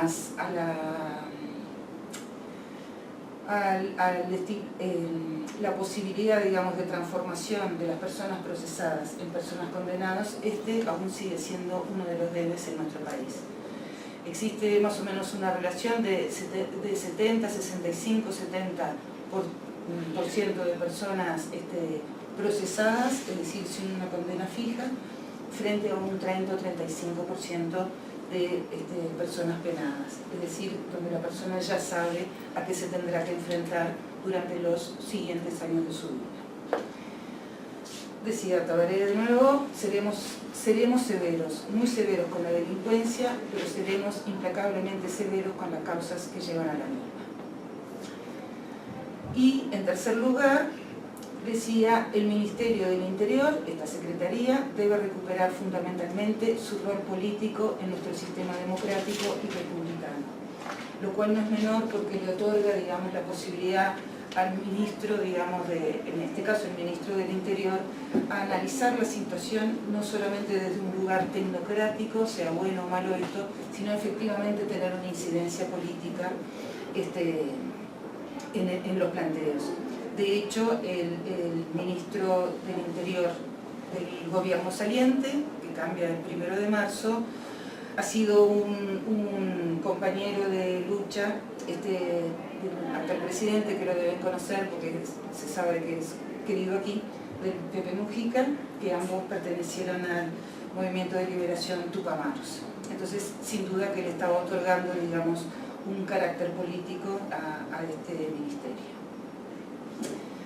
El segundo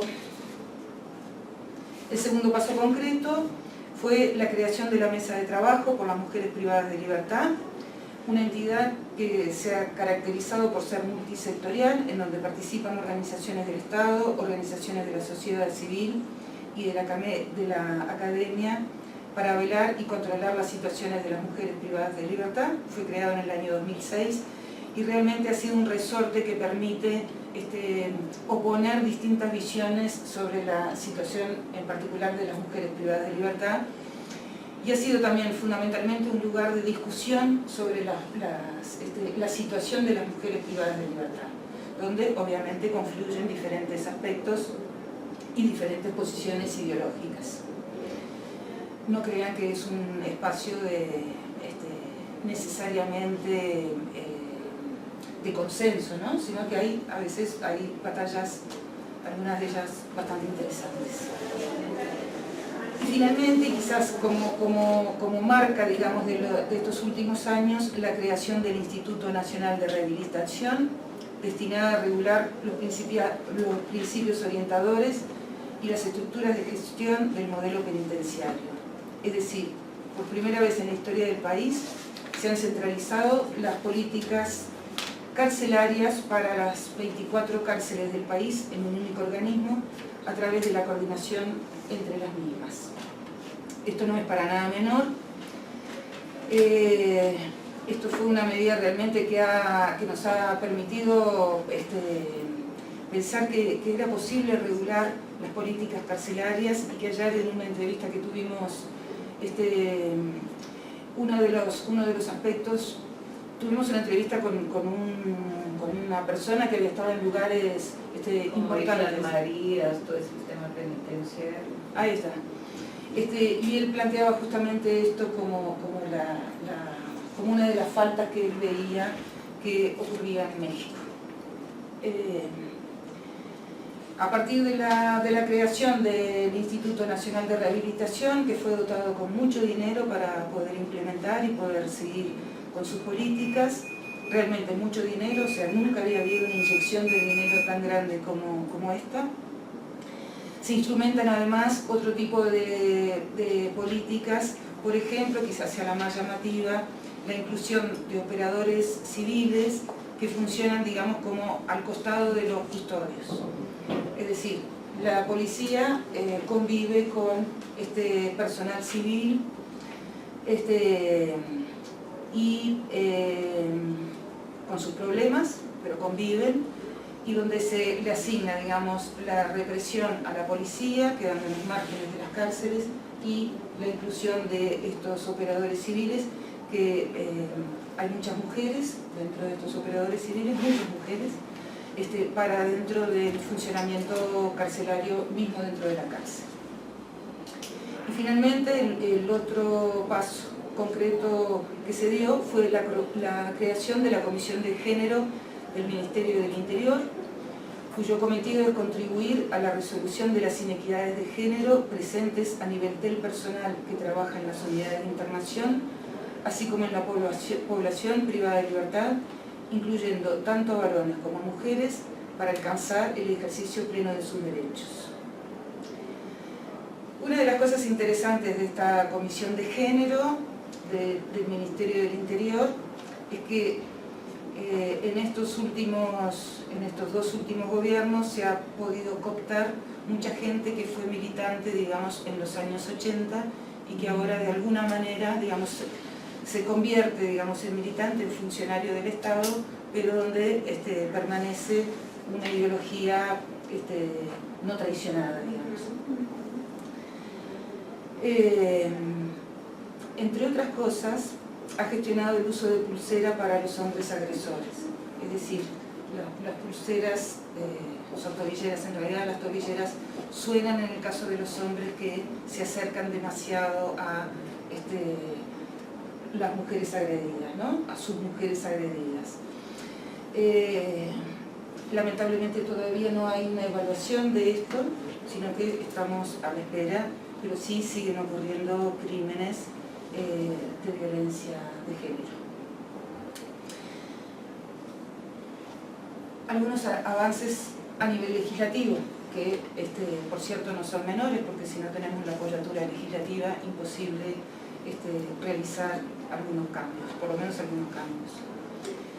1. La ley de humanización y modernización del sistema penitenciario, esta ley de la que hablaba Tabaré Vázquez, y la ley de emergencia carcelaria, que finalmente se promulga en el gobierno de Pepe Mujica en el 2010. Muchos aspectos vinculados a las condiciones de detención en los centros carcelarios han experimentado significativos avances, como ser el rol cada vez más importante del trabajo como factor rehabilitador. No es que estemos contentas en particular con el lugar del trabajo hoy por hoy en el sistema carcelario, pero si lo comparamos con las cifras que ahora les voy a dar, quizás cambie un poquito la estructura del pensamiento. En 1997 el informe daba cuenta de 2.400 reclusos que realizaban actividades laborales o educativas. Este número actualmente se ha elevado a 7.833 reclusos. O sea, ha sido una apuesta también, no siempre en las mejores condiciones, ni siempre con la misma cabeza, pero ha sido realmente una posibilidad para las personas privadas de libertad, o una posibilidad potencial para ellos. El otro tema, digamos, incluido dentro de la emergencia carcelaria fue la capacitación, en donde ha sido, a mi manera de entender las cosas, una preocupación fundamental darle a los funcionarios policiales y a los agentes civiles penitenciarios la formación necesaria que permita luchar con mayor eficacia contra los malos tratos. Tanto en las normas que regulan los procedimientos policiales como en la formación del Instituto de Rehabilitación se han incluido previsiones en tal sentido. No estamos en las mejores condiciones, pero se ha avanzado de las condiciones anteriores en las que la capacitación era absolutamente nula.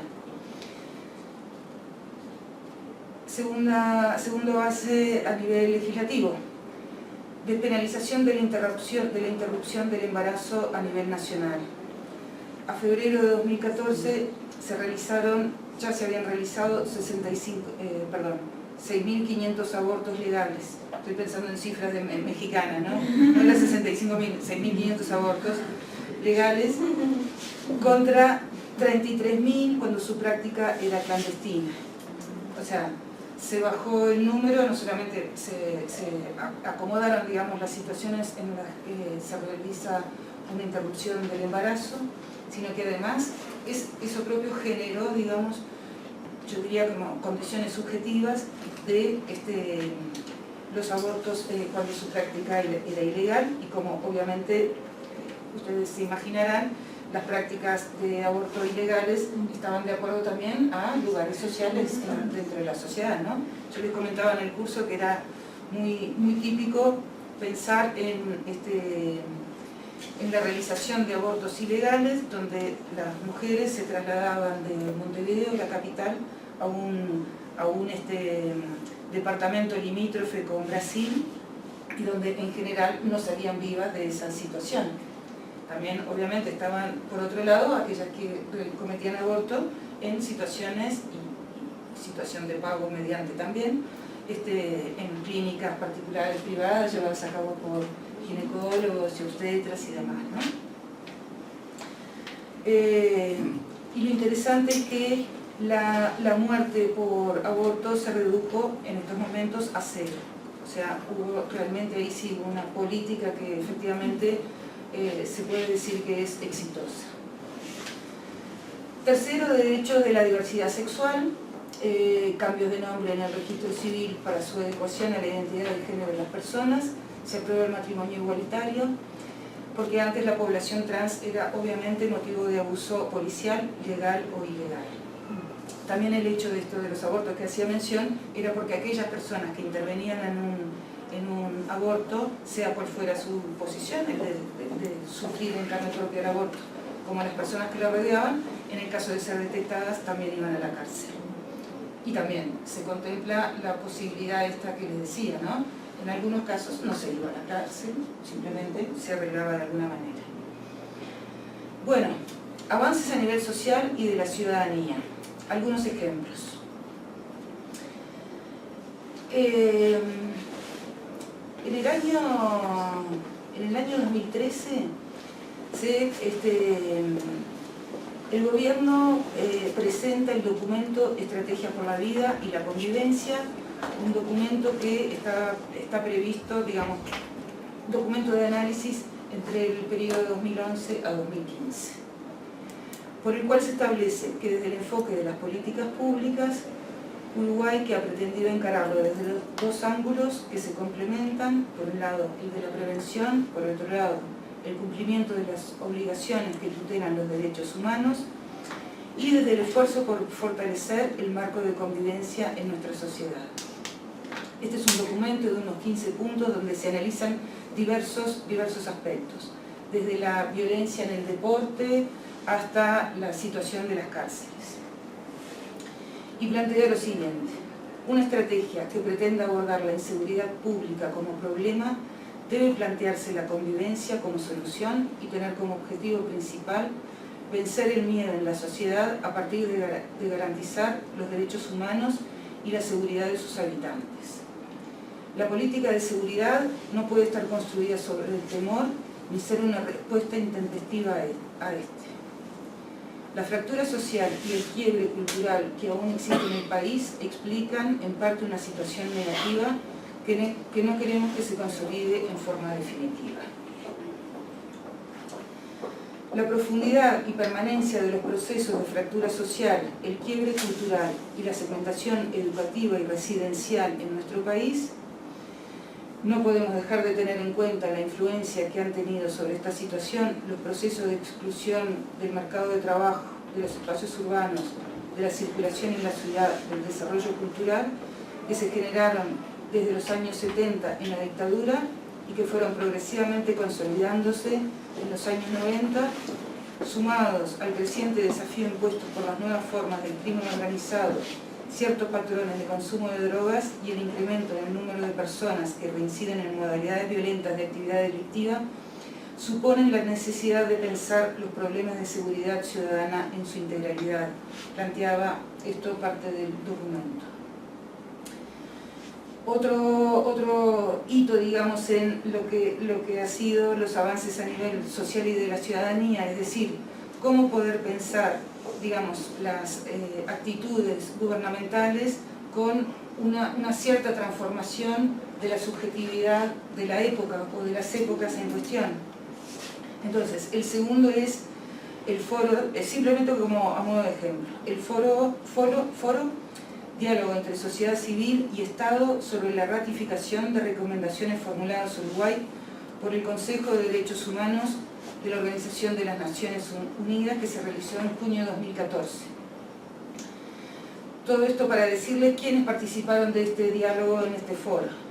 No solamente los representantes gubernamentales, bueno, Amnistía Internacional, la Asociación Amigas y Amigos del Museo de la Memoria, es el museo que rescata, digamos, la memoria de los hechos sucedidos en la dictadura, la Asociación Civil El Paso, que es una ONG que trata sobre la situación de la violencia hacia los adolescentes, La Colectiva Mujeres, seguramente es un organismo feminista, un grupo feminista que yo no lo conozco. Después el colectivo Ovejas Negras, que es un colectivo de LGTB, lesbianas, gays, personas trans, bisexuales, etc. La Comisión Nacional de Defensa del Agua y de la Vida, que es un grupo que empezó a funcionar cuando durante también nuestro peor gobierno neoliberal quería privatizar el agua, y a partir de ahí se crea este comité de defensa, sí, interesante.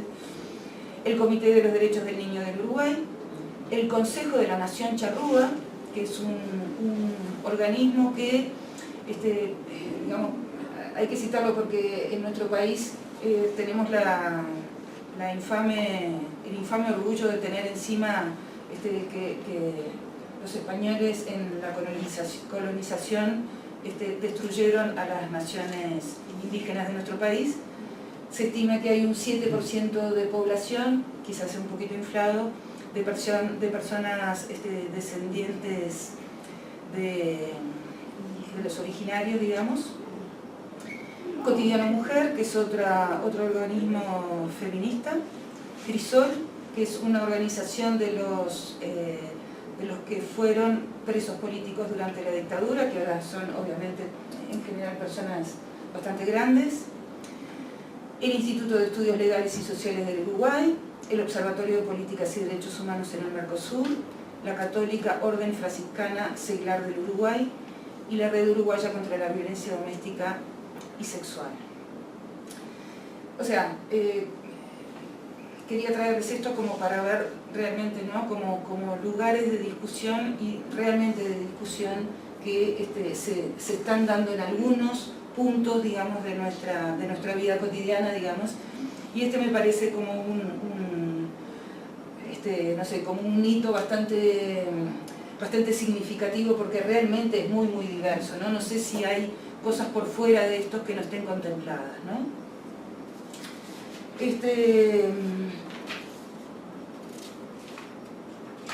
Bueno, ahora, ¿qué pasa también con la subjetividad, ¿no? La subjetividad entendida no como aquello interior a cada uno de nosotros, sino aquellas formas similares de poder pensar, sentir y actuar, que es como uno de los grandes dificultades que tenemos hoy en día, ¿no? De no poder establecer una ciertos caminos en común. Hoy, justamente hablando con Mari Carmen, me decía también la situación en México, cómo hay digamos, problemas de enfrentamiento de intereses y problemas de enfrentamientos ideológicos, ¿no? Si hago una traducción de lo que vos me decías. En nuestro país también ocurre lo mismo, tanto es así que hace un mes se había tirado, digamos, a la arena la posibilidad de bajar la edad de imputabilidad para aquellas personas que fueran menores de 18 años y bajarlo a 16 años. Lo cual, desde mi punto de vista, y respetando, digamos, otras opiniones, el tema de la seguridad no puede estar enfocado hacia esa población, si no, no podemos comprenderlo, digamos, desde otros puntos de vista mucho más fuertes, y en realidad lo que se está haciendo es criminalizar de alguna manera a nuestra juventud más cercana.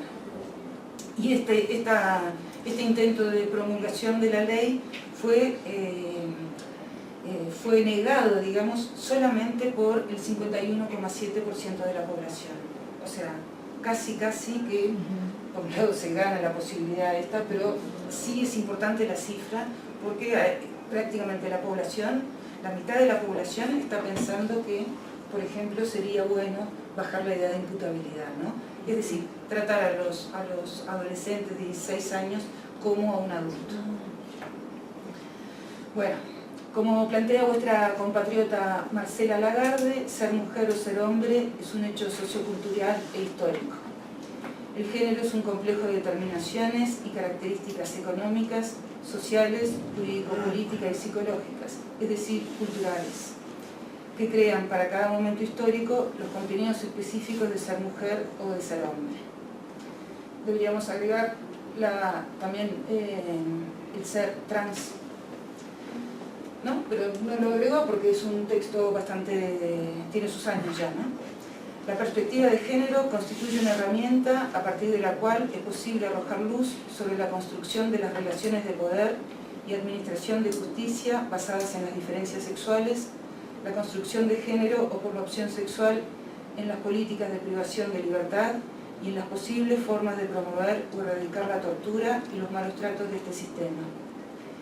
Si bien el Estado uruguayo ha tenido la capacidad de incorporar a su propia estructura la equidad de género y la promoción de la transversalización de esta visión en diferentes áreas y políticos, aún queda mucho por hacer para que se constituya como parte fundante en la subjetividad de nuestra población. El sistema político parece haberse decidido a romper con una concepción del sistema penitenciario obsoleto, reaccionario y que criminaliza a los desposeídos de siempre. Sin embargo, deberá seguir abocándose a una política integral cuyo punto central sea un debate multisectorial sobre las políticas criminales y deberá necesariamente integrar las lógicas y las prácticas judiciales que parecen estar 3 pasos atrás. Finalmente, algunos puntitos concretos, digamos, de lo faltante que existen hoy en cuanto a al sistema carcelario y al sistema que rodea, digamos, al sistema carcelario, porque yo no quiero quedar, digamos, frente a ustedes como una defensora, digamos, a ultranza de las políticas de los últimos 2 gobiernos y probablemente del próximo gobierno también, sino que quiero hacer énfasis en que realmente somos muy críticos y tratamos de ser muy exigentes en lo que a nosotros nos corresponde, que es desde la academia y desde nuestros humildes trabajos desde la extensión y la investigación. No queremos quedar atrapados en una posición que favorece a los gobiernos, ¿no? Pero sin embargo, efectivamente reconocemos que sin la posibilidad de estos gobiernos a diferentes niveles estructurales, económicos, de posibilidad de condiciones diferentes, no hubieran sido posibles estos cambios. Por eso también en las últimas elecciones, las del domingo pasado, que obviamente no perdimos por un voto, estábamos muy preocupados porque el otro candidato en realidad defiende hasta honestamente, defiende políticas sumamente conservadoras que nos irían a ir para atrás muchísimo en el tiempo. Bueno, vayamos a los faltantes entonces. Coordinación con el Poder Judicial. Nos sigue sin cerrar la propuesta Poder Judicial, sistema de cárceles, etc. Realmente ahí tenemos un anclaje que tampoco hemos podido desde la academia lograr algún tipo de cambio. Entre otras cosas, la importancia de tener en cuenta la condición jurídica de procesados en relación con los penados, y las mujeres también, es lo que veíamos hoy. La utilización de medidas sustitutivas, que son aquellos mecanismos previstos por ley sobre la no privación de libertad, prestación de servicios comunitarios, arresto domiciliario, arresto de fin de semana o de descanso semanal, que son potestad del Poder Judicial. No se ha logrado incluir para nada, deben dar en un 2% de los casos analizados, con todo lo que eso conlleva, ¿no? O sea, la entrada a la cárcel conlleva una múltiple seguidilla de cuestiones, desde las cuestiones económicas hasta el hacinamiento posible y todo lo demás, ¿no? Creación de nuevas figuras penales, que esto me di cuenta ayer cuando estábamos también conversando en estos encuentros que tuvimos con Mari Carmen y otros actores. Por ejemplo, el feminicidio, no tenemos la figura del feminicidio, sé que aquí existe. Sí, entiendo el gesto y lo comprendo totalmente, pero en el nuestro no existe. No, en nuestro código no existe el feminicidio como tal, ¿no? O sea, ni esa posibilidad de después, cómo se lleva a cabo, bueno, se lleva a cabo como se lleva a cabo, ¿no? Por otro lado, generar mecanismos de control de la implementación de las políticas educativas y de trabajo, profundizar en la integración de las políticas penitenciarias con el resto de las políticas sociales, básicamente salud, educación y trabajo, que aún siguen apareciendo como cada una por su lado, acortar la distancia entre las políticas de educación y trabajo, promoviendo una política integral. Finalmente, política de egreso, para no aburrirlos mucho, el egreso como figura debe considerarse desde el momento en que la persona ingresa al sistema carcelario y no cuando efectivamente egresa, digamos, deja atrás la puerta de la cárcel. Entonces, el principal desafío futuro, por lo tanto, es garantizar que no haya retrocesos y procurar que en la próxima administración de gobierno se hagan mayores esfuerzos para que todas las personas en todo el país se beneficien de estos avances en igualdad de oportunidades. Para ello deberán superarse los obstáculos y problemas identificados a través del monitoreo social, la experiencia de la población usuaria y el conocimiento de quienes participan en diversas instancias de la implementación y evaluación de las políticas públicas. Quisiera terminar, si ustedes me permiten, con una declaración que realizó el Consejo de la Facultad de Psicología el 6 de octubre a instancias de un organismo que se llama la Intergremial de Psicología. La Intergremial está conformada por los gremios, los sindicatos de estudiantes, de docentes y de funcionarios administrativos, digamos, y de servicios generales, etcétera, dentro de la facultad. Y empieza con un poema de Violeta Parra, que seguramente todos conozcan, que dice lo siguiente: me gustan los estudiantes, jardín de las alegrías, son aves que no se asustan, de animal ni policía. Poema de Violeta Parra. Y la declaración dice: no se sabe aún toda la verdad sobre los hechos. 43 estudiantes que querían ser maestras y maestros para servir al pueblo mexicano han desaparecido luego de un ataque brutal de policías y narcotraficantes. A raíz de algunas detenciones se logró ubicar una fosa común con 28 cuerpos que fueron acribillados y quemados por la banda asesina. Esto dificulta saber si entre ellos están parte de los 43 estudiantes. Esto es del 6 de octubre, ¿no? ¿Qué decir ante tamaña atrocidad? ¿Cómo quedarse de brazos cruzados mientras se desaparece al futuro y a la educación en sus mejores hijas e hijos? Ningún país merece ni puede permitir semejante barbarie. El gobierno mexicano y su presidente Peña Nieto, en primera persona, deben asumir el dramatismo de la situación y hacerse cargo ante su pueblo y ante la comunidad internacional de estos crímenes de lesa humanidad. ¿Serán parte de la solución o del problema? Nosotras, uruguayas y uruguayos, que supimos de desapariciones y crímenes impunes y recibimos en aquellos años tristes la enorme solidaridad de México, reclamamos verdad y justicia ante estos crímenes con la misma convicción que lo hacemos en nuestro país, porque nos sentimos hermanados con el pueblo mexicano.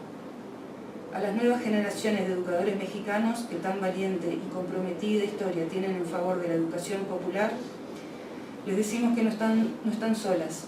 Su lucha es nuestra lucha, sus dolores son los nuestros.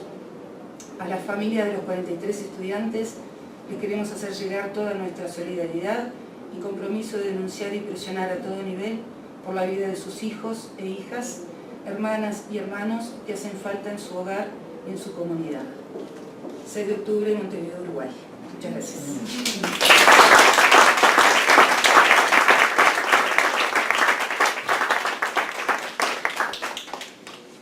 Sin palabras, ¿no? Bueno, pues les agradecemos muchísimo. Ha sido, no sé si les damos la palabra si alguien quiere comentar algo, si quiere preguntar. A ver, no quisiera agotar mucho, digo más a los ponentes. Una pregunta muy rápida para la primera ponente. ¿Se sabe, hay algún registro escrito de algún pronunciamiento de la Iglesia Católica en ese momento de que las mujeres no cargaran su cruz o esto? Porque parece que, bueno, la sociedad las favorecía. Esa sería una, para la segunda ponencia, un poco más difícil. Voy a ver si me puedo responder. Ustedes vivieron, seguramente sus amigos mayores o sus hermanos mayores, esta década de persecución, de trabajo de los estudiantes en la clandestinidad para buscar un cambio de gobierno.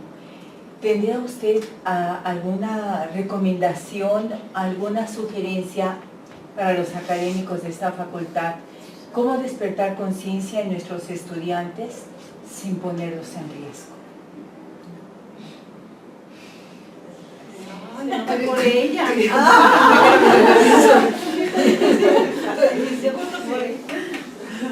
No, bueno, no hay pronunciamiento en este periodo porque además está muy castigado con calles toda la cuestión de la iglesia. Entonces están trabajando muy por debajo del agua.